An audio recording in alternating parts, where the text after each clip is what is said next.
Radhe Radhe friends, कैसे हैं आप सब। होप आप सब बहुत अच्छे होंगे। आज मंगलवार का दिन है, आज ट्यूसडे है, इसके लॉर्ड है हनुमान जी। आपको आज के दिन हनुमान चालीसा और सुंदरकांड का पाठ जरूर करना चाहिए। जिस भी इंसान पर कर्जा है, कर्जे से मुक्ति चाहता है, तो उसे सुंदरकांड का पाठ नित्य करना चाहिए। और कर्जे से मुक्ति के लिए मैं एक उपाय आपको और देती हूँ। मंगलवार के दिन आपको शाम को हनुमान मंदिर जरूर जाना है। एवरी ट्यूसडे आपको हनुमान मंदिर जरूर जाना है और थोड़ा सा हनुमान संदूर ले जाएं और हनुमान जी की मूर्ति पर चढ़ाएं और वो संदूर अपने माथे पर लगाएं। इससे भी आपको कर्जे से मुक्ति मिलेगी।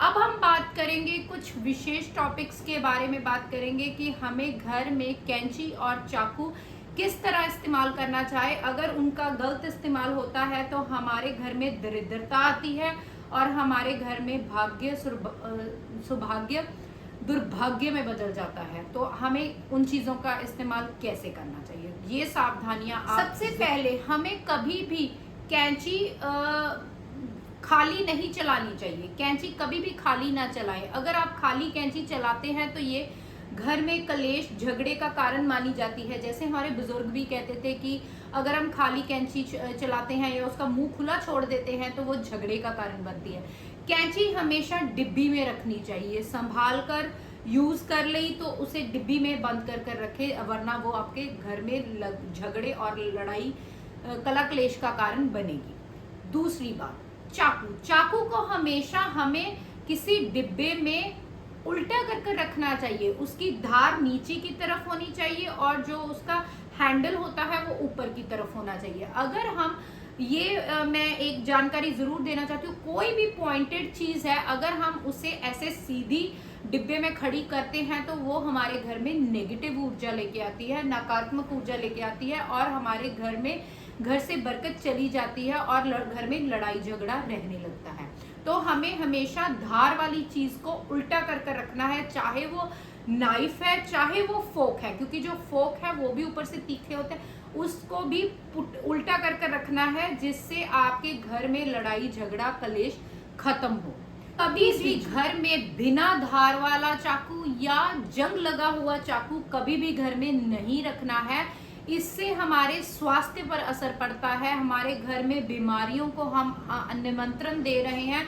हमारे घर में बीमारियां बढ़ने लगती हैं और हमें संतान होने में प्रॉब्लम आती है और संतान पक्ष से रिलेटेड प्रॉब्लम आती है।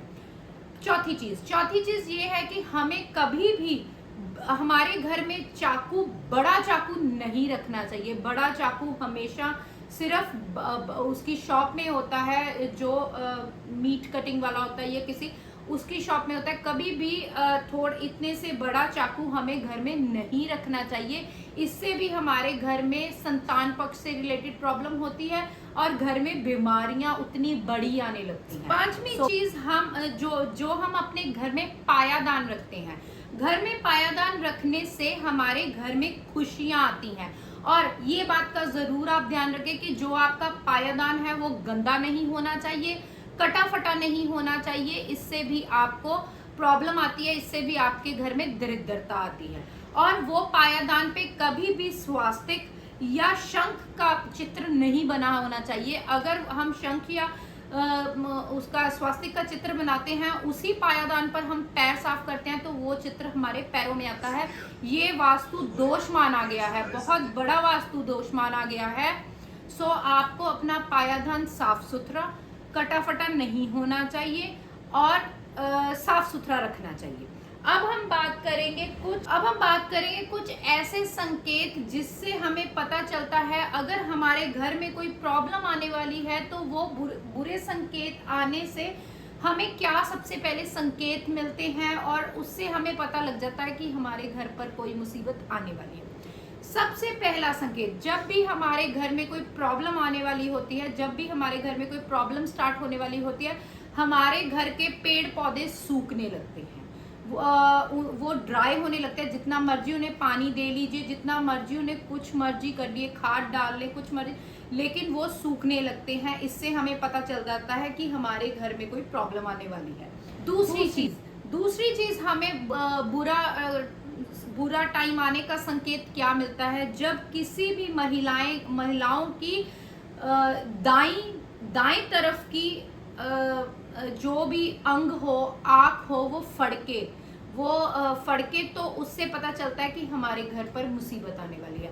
और पुरुषों की बाई आंख या बायां कोई भी बॉडी पार्ट फड़कने लगे तो इससे पता चलता है कि हमारे घर पर कोई ना कोई मुसीबत आने वाली है। तीसरी चीज ये है कि अगर अचानक हमारे घर में हमारे पालतू, हमारे पेट्स जो होते हैं, डॉग हो गया, गऊ हो गई, गऊ माता हो गई, या बफलो हो गई, हमारे घर में जो भी पेट हैं उनकी अचानक मृत्यु होने लगती है, उनकी जान जाने लगती है, तो इससे भी पता चलता है कि हमारे घर पर बहुत बड़ी और बहुत भारी मुसीबत आने वाली है। चौथी चीज ये है कि जब भी हमें बार बार बुरे सपने आए, रोज हमें बार बार बुरे सपने आते हैं, तो इससे भी पता चलता है कि हमारे घर में कोई ना कोई मुसीबत आने वाली है, किसी सदस्य पर मुसीबत आने वाली है, या हमारे घर में झगड़ा होने वाला है, या हस्बैंड वाइफ में झगड़ा होने वाला है, या घर के किसी सदस्य के साथ हमारा एक दूसरे से झगड़ा होने वाला है।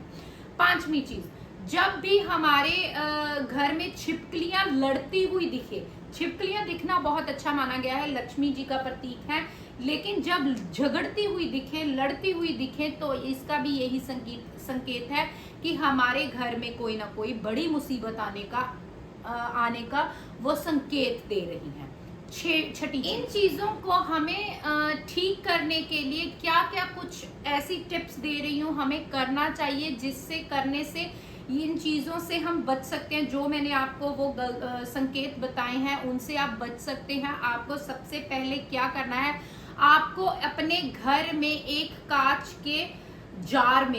के जार में थोड़ा सा नमक डालकर उसमें 5 लौंग डालकर अपने लिविंग एरिया में रख लें, या अपने ड्राइंग रूम में रख लें, कहीं भी रख लें। इससे आपके घर में जो नेगेटिविटी आ रही है, घर में जो मुसीबत आने वाली है, उससे आपको निजात मिलेगी और आपके घर में जो नेगेटिविटी बनी हुई है वो छूमंतर हो जाएगी। दूसरी चीज है कि अगर किसी भी हमारे घर में किसी को भी नजर दोष है, नजर लगी है, तो ये मैं थोड़े से नमक के उपाय ही आज दूंगी, तो आप वो करें। आप अगली वीडियो में और उपाय भी दूंगी। आज केवल नमक के अपने घर से नेगेटिविटी निकालने के उपाय दूंगी। अगर आपके घर में किसी को भी नजर दोष हो गया है तो मुट्ठी भर नमक लीजिए, 7 बार उस पर उतारें, उसके सर पर उतारें या उस पर पूरा उतारें, और वो नमक या तो सिंक में फ्लश कर दें या आप घर से बाहर फेंक दें। इससे आपका उस इंसान का नजर दोष कम होगा। तीसरी बात, अगर आपके घर में कोई छोटा बच्चा है तो उस छोटे बच्चे को हफ्ते में 1 बार नमक डालकर पानी में जरूर नहलाएं। इससे उसको नजर नहीं लगती और वो नजर दोष से बचा है। चौथी चीज ये है कि अगर हम बाथरूम में कटोरी में कुछ नमक भर कर रखें तो उससे भी हमारे घर से नेगेटिविटी जाती है, लड़ाई झगड़ा कलेश खत्म होता है। अगर हस्बैंड वाइफ चाहते हैं कि उनका रिलेशन बहुत अच्छा बना रहे तो उन्हें क्या करना है, उन्हें एक कांच की कटोरी में, चीनी कांच की कटोरी में सेंधा नमक लेना है, लेकिन हाफ लेना है, हाफ कटोरी खाली रहेगी, हाफ सेंधा नमक लेना है और अपने बेडरूम में रखें। इससे भी आपके बेडरूम से नकारात्मक ऊर्जाएं दूर होंगी और हस्बैंड वाइफ में प्यार। दूंगी आपको कुछ शनिवार के उपाय। क्या है वो शनिवार के उपाय, अब मैं आपको बता दूं। शनिवार के उपाय आपको मैं बताने जा रही हूँ। सबसे पहला उपाय, अगर आपको नहीं पता कि आपकी कुंडली में शनिदेव कहाँ बैठे हैं और आपकी कुंडली शनि की है और आपको बहुत स्लो सक्सेस मिल रहा है, तो आप ये जर्नल से उपाय हैं ये कीजिए। ये अगर आपको कुछ भी नहीं पता शनि देव के बारे में तो ये उपाय आप कर सकते हैं, इससे आपको रिलीफ मिलेगा। सबसे पहला शनि देव का उपाय, आपको सरसों के तेल से बनी कोई भी खाने वाली चीज, वो पकौड़े हो गए, सब्जी हो गई, कुछ भी हो गया, वो भिखारी को खिलाने से शनिदेव प्रसन्न होते हैं और आप पर कृपा बरसाते हैं। दूसरी बात, शनिदेव को प्रसन्न करने के लिए हमें क्या करना चाहिए, हमें शनि मंदिर एवरी सैटरडे जरूर जाएं, लेकिन शनि देव की प्रतिमा की तरफ नहीं देखना है, आपको सिर झुकाकर उन्हें नमस्कार करना है और जो सरसों का तेल है उसे शनि देव के चरणों पर चढ़ाना है, सिर पर नहीं चढ़ाना है, क्योंकि शनि देव का जो कष्ट है उनके चरणों पर है, चरणों पर था, तो वो तेल चरणों पर चढ़ाना है, सिर पर नहीं। शाम के समय अपने घर में गूगल की धूप जरूर चलाएं। इससे जलाने से भी आपके घर से नेगेटिविटी दूर होगी और शनिदेव प्रसन्न होंगे। चौथी चीज, आपको शनिवार के दिन छाया दान भी करना चाहिए। आपको अपने सरसों का तेल लेना है, उसमें अपनी शक्ल देखनी है, अपना फेस देखकर वो तेल आपको किसी को दान करना है। ये होती है छाया दान। शेडो दान आप जरूर करें, इससे भी शनिदेव पर। शनिवार के दिन आपको सुंदरकांड का पाठ या हनुमान चालीसा भी जरूर पढ़ना चाहिए।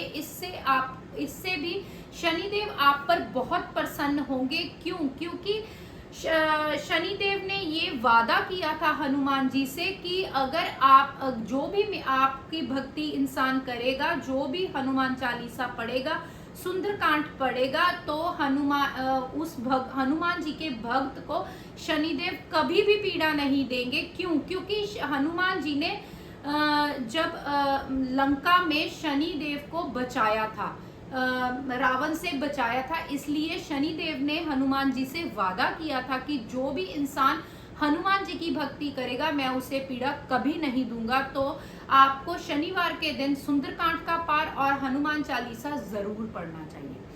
पांचवी बात यह है कि हमें शनिवार के दिन कभी भी उत्तर पूर्व दिशा में यात्रा नहीं करनी चाहिए। अगर हम ये यात्रा करते हैं तो हमें वो अनलाभदायक हानि होगी, हमें हानि हो सकती है उस यात्रा से, और वो यात्रा हमारे लिए कष्टदायक साबित हो सकती है। सो आप इन बातों का जरूर ध्यान रखें। Radhe Radhe friends, thank you for watching my video. Please मेरे चैनल को लाइक, सब्सक्राइब, शेयर जरूर कीजिए, जिससे मैं और नई वीडियोस के साथ और नई इन्फॉर्मेशन के साथ आपके साथ जुड़ सकूं। आपका दिन शुभ रहे। सो आप इस वीडियो को फुल वॉच कीजिए और मैं आपके लिए और नई वीडियो लेके कल फिर हाजिर होंगी। तब तक के लिए शुभ